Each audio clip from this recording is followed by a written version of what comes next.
देश और दुनिया के हर स्टूडेंट को एक बार फिर से मेरा यानी प्रदीप सर का बहुत बहुत आशीर्वाद। Dear students, today we are going to study the use of modal verb would. जी हाँ, पिछले क्लास में हमने शुड को देखा था, कुड को देखा था और सैल को देखा था, विल को देखा था। आज हम लोग वुड के बारे में पढ़ेंगे कि वुड का कहाँ कहाँ पे यूज होता है। जी हाँ, तो देखते हैं वुड का यूज कहाँ कहाँ होता है। First of all, model verb would is use WOULD, इसमें एल साइलेंट रहता है, इसे हम वुल्ड नहीं वुड पढ़ा जाता है। To express the past habit, जी हाँ, ये पास्ट हैबिट यानी वैसा हैबिट जो कभी आपको था लेकिन आज नहीं है। पोलाइट रिक्वेस्ट, जी हाँ, पोलाइट रिक्वेस्ट यदि आप किसी से बहुत नम्रता पूर्वक निवेदन कर रहे हैं उसके लिए। हाइपोथेटिकल सिचुएशन यानी एक ऐसा सिचुएशन जो कि वास्तव में नहीं है, वो हाइपोथेटिकल है, उसके लिए। और उसके बाद फ्यूचर इन पास्ट यानी पास्ट में बीते हुए समय में कोई ऐसा फ्यूचर का घटना बताने जा रहे थे कि मैं पढ़ूंगा। अगर अभी बोल रहे हैं तो विल कहेंगे या शैल कहेंगे, और वही अगर इसी घटना को कहें कि उस समय हम कहे थे कि मैं पढ़ूंगा, तो उसको फ्यूचर इन पास्ट कहते हैं कि पास्ट में फ्यूचर की कोई बात बता रहे थे तो उसको हम लोग उससे वैसे स्थिति पे, अब विल नहीं, उसने कहा कि मैं पढ़ूंगा तो ही टोल्ड दैट ही, अब विल नहीं वुड कहेंगे वहां पे। ठीक है, नरेशन में इसका यूज ज्यादातर होता है। अब इसके बाद हम लोग इसका 6 फॉर्म्स ऑफ सेंटेंसेस देखेंगे और कुछ सेंटेंस इसका बनाना सीखेंगे। अभी हम लोग देखेंगे 40 sentences using would categorised by uses, यानी कि वुड के अब हम लोग 40 सेंटेंस बनाएंगे। एक एक यूज पे 10-10 सेंटेंस हम लोग प्रैक्टिस करेंगे। यानी एक यूज इसका एक्सप्रेसिंग पोलाइट रिक्वेस्ट है, पोलाइटनेस को दिखाने के लिए जो यूज किया जाता है वुड का, तो पोलाइटनेस को किस किस तरीके से दिखाया जाएगा, इसका 10 सेंटेंस का प्रैक्टिस अभी हम लोग करेंगे। जैसे, क्या आप मेरे लिए दरवाजा खोलेंगे, ये रिक्वेस्ट कर रहे हैं कि सुनिए ना, थोड़ा दरवाजा खोल दीजिए ना, तो क्या आप मेरे लिए दरवाजा खोलेंगे? तो ये एक रिक्वेस्ट हुआ एक तरीका से। तो would you open the door, जाहिर सी बात है रिक्वेस्ट कर रहे हैं मतलब कोई ना कोई सवाल के तरीका से ही पूछेंगे, और सवाल जो भी पूछा जाता है उसमें मॉडल वर्ब या ऑक्सिलरी वर्ब शुरुआत में लिखा जाता है। तो would you open the door for me, क्या तुम मुझे एक गिलास पानी ला सकते हो, यानी कि प्लीज एक गिलास पानी ला दो, यही उसका कहने का मतलब है। तो इसको हम लोग कहेंगे would you bring me a glass of water, क्या वह मेरे साथ बाजार जाएगा, would he go to market with me. या इसके बाद देखते हैं, अब जिसमें भी क्या लग गया मतलब उसमें हम लोग वुड को बाहर में रखेंगे। क्या आप मुझे अपनी किताब उधार देंगे, तो उधार देने का लेंट होता है, ठीक है, तो पास्ट में और प्रेजेंट में लेंड होता है। तो क्या आप मुझे अपनी किताब उधार देंगे, तो would you lend me your book, उसमें दिख रहा है। क्या तुम मुझे समझा सकते हो, फिफ्थ नंबर, तो फिफ्थ नंबर में would you explain this to me, क्या आप मुझे मेरे लिए समझा सकते हैं, कृपा कर सकते हैं। देख रहे हैं। जी हाँ, आप चैनल को सब्सक्राइब जरूर कीजिएगा ताकि हमारा भी हौसला बढ़े, आपको और तरीके से और अच्छे ढंग से आप लोगों के लिए चैनल को ज़्यादा से ज़्यादा ग्रो करवाइए ताकि आप लोगों के लिए और सुविधा लिया जाए और अच्छे का स्मार्टेस्ट बोर्ड की जगह स्मार्ट बोर्ड लाया जाए।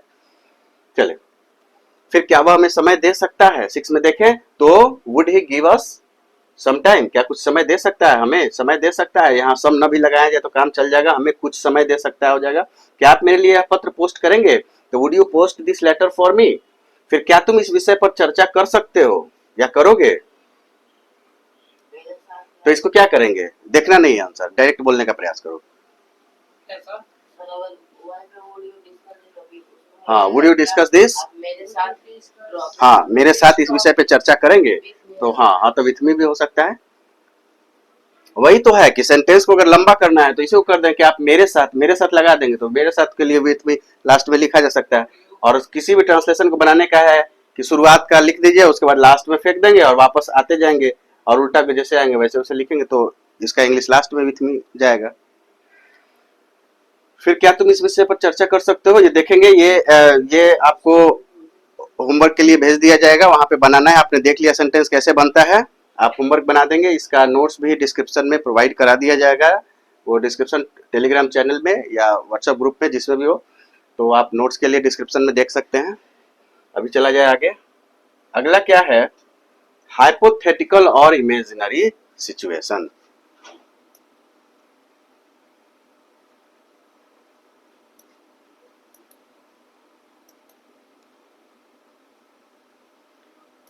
देखिए, यानी ऐसा सिचुएशन जो इमेज किए हैं, मतलब हम लोग सिर्फ मन में सोचे हैं, कल्पना किए हैं, ये वास्तव में ऐसा जरूरी नहीं है।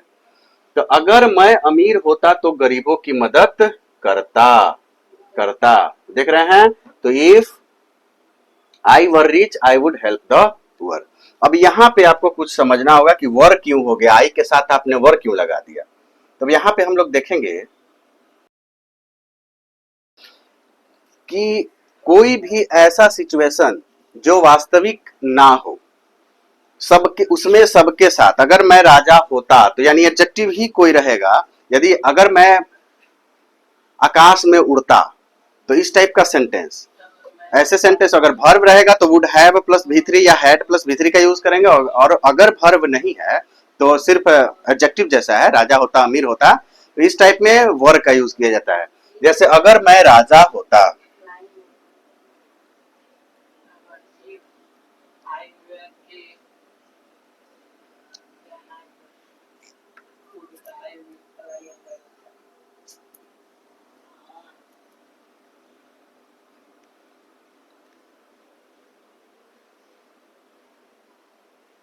मार्कर देखो तो है ऑफिस में,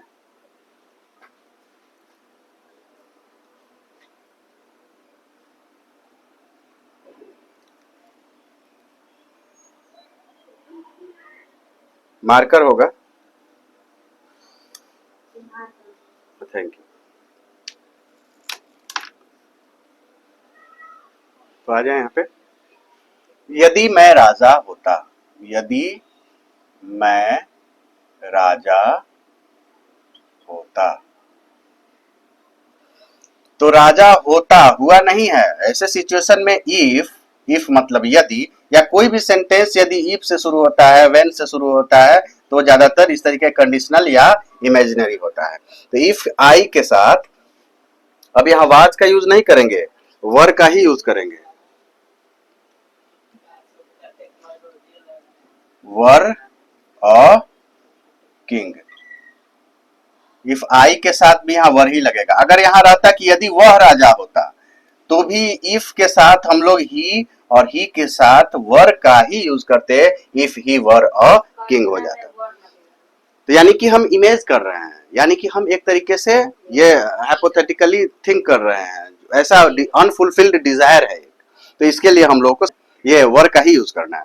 तो इस तरीके का एडजेक्टिव वाला है वो, यदि मैं राजा होता, तो वहां पे चलते हैं अब हम लोग।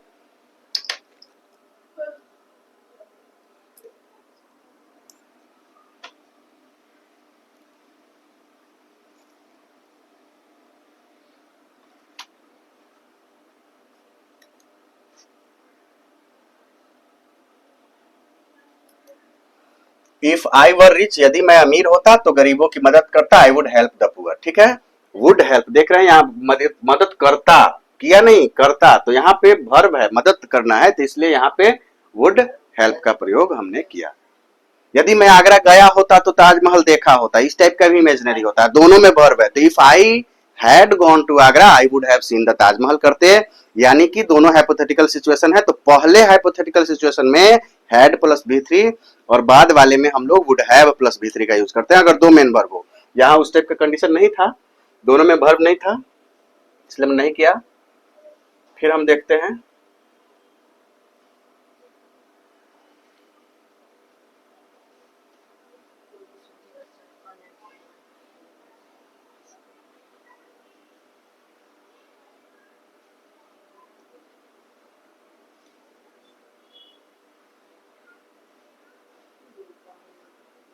आ जाते हैं अगला, अगले 10 क्वेश्चन में। 12वां क्वेश्चन ये, अगर वह समय पर आता तो हम फिल्म देख सकते थे, समय पे आता, तो if he arrived on time we would watch the movie. If he, यहाँ पे एक चीज ध्यान रखेंगे, दो मैंने बना, इफ ही हैड अराइव्ड होगा, हाँ, हैड अराइव्ड होगा। अभी मैंने बताया कि अगर दो वर्ब, एक अराइव और एक वॉच, तो एक में ये का प्रयोग होगा। अब दोनों आ गया, वुड हैव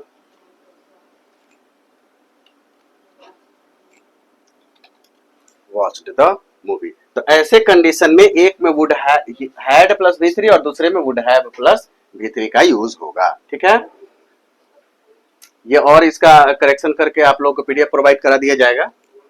फिर अगर मौसम अच्छा होता तो हम पिकनिक पर जाते। If the weather were good we would have gone to picnic. ठीक है, अब वर है। ठीक है, अगर उसने मेहनत की होती तो वह परीक्षा पास कर लेता। If he had worked hard he would have passed the examination. ठीक है, ठीक है, इस तरीके का प्रैक्टिस करेंगे आप लोग, भेज दिया जाएगा। अगला देखते हैं, एक्सप्रेसिंग प्रेफरेंसेस और डिजायर, यानी कि अपनी इच्छाओं को व्यक्त करने के लिए भी वुड का प्रयोग हम लोग करते हैं। तो जैसे हो गया, मैं अब चाय के बजाय कॉफी लेना पसंद करूंगा। आप अपने डिजायर बता रहे हैं कि भाई मुझे अब ये चाय के बजाय कॉफी ज्यादा बेटर लग रहा है, तो क्या करेंगे हम लोग,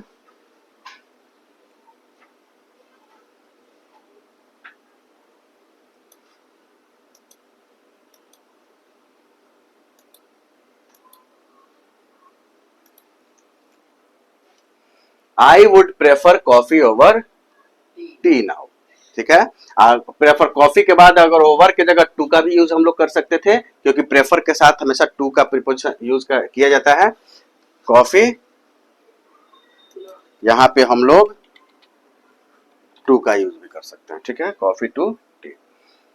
मैं पार्टी में जाने के बजाय घर पर वह पार्टी में जाने के बजाय घर पर रहना पसंद करेगा। He would prefer staying home instead of going to the party. Instead of मतलब उसके जगह पे। ठीक है, ऐसा कर सकते हैं। हम समुद्र तट पर जाना चाहेंगे।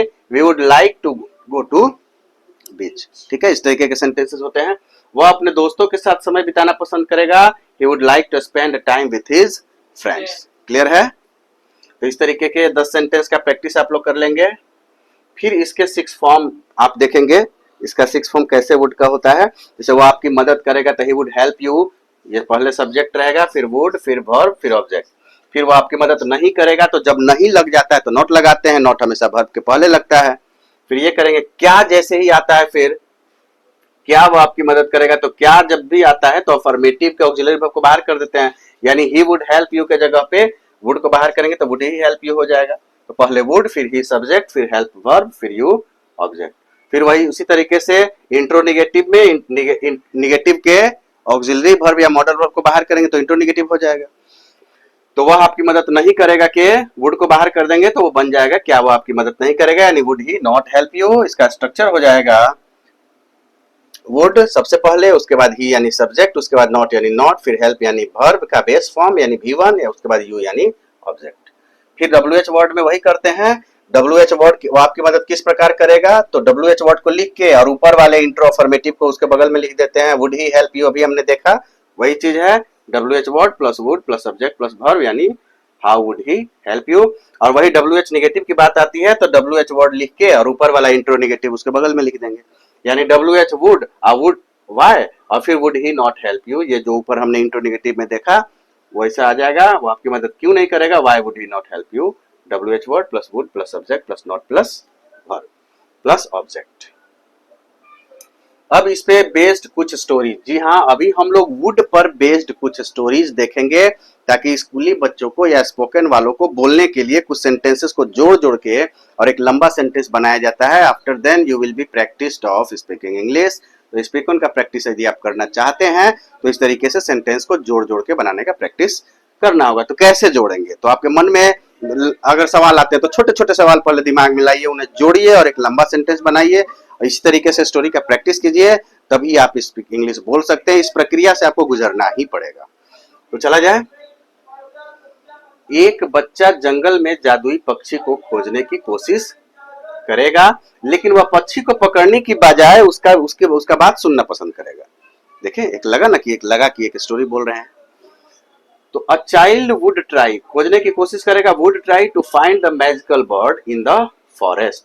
एक बच्चा लिख दिया और उसके बाद वापस फेंक देंगे और धीरे धीरे वापस आएंगे और जिसका जिसका इंग्लिश मिलता जाएगा, जैसे एक बच्चा तो एक बच्चा, उसके बाद कोशिश करेगा तो वुड ट्राई, खोजने की, ट्राई टू फाइंड, जादुई पक्षी को, द मैजिकल बर्ड, जंगल में, इन द फॉरेस्ट। क्लियर है।